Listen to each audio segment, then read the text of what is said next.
एक बच्चे को रेशम के कीड़े का खोल मिला।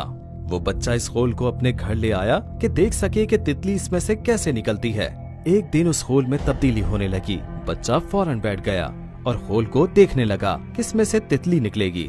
देखते ही देखते काफी वक्त गुजर गया और तितली इस छोटे से सुराख से निकलने की कोशिश करती रही और अचानक इसमें हलचल होना बंद हो गई और ऐसा लग रहा था कि जैसे तितली में अब हिम्मत नहीं कि वो इस खोल से खुद को आजाद करा सके। उस बच्चे ने तितली की मदद करने का फैसला किया और कैंची की मदद से उस खोल को काट दिया ताकि तितली को आजाद करा सके।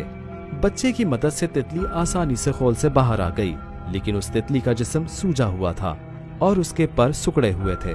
वो बच्चा उसको काफी देर तक देखता रहा कि अब तितली उड़ेगी।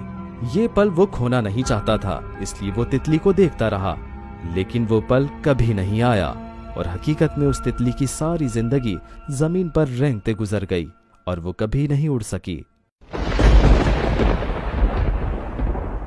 उस बच्चे की मेहरबानी और जल्दबाजी में जो हुआ वो अनजाने में बहुत ही बुरा हुआ। वो नहीं जानता था कि तितली का खोल में से जिद्दोजहद करके निकलना कितना जरूरी था।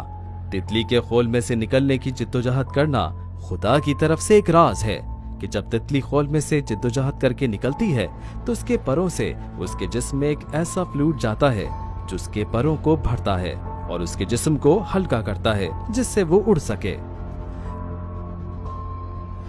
कई बार हमारी जिंदगी को जिद्दोजहद की जरूरत होती है और खुदा अगर हमारी जिंदगी में मुश्किलात ना डाले तो हमारी जिंदगी मफलूज हो जाती है और हम कभी इतना मजबूत नहीं बन पाते जितना हम बन सकते हैं।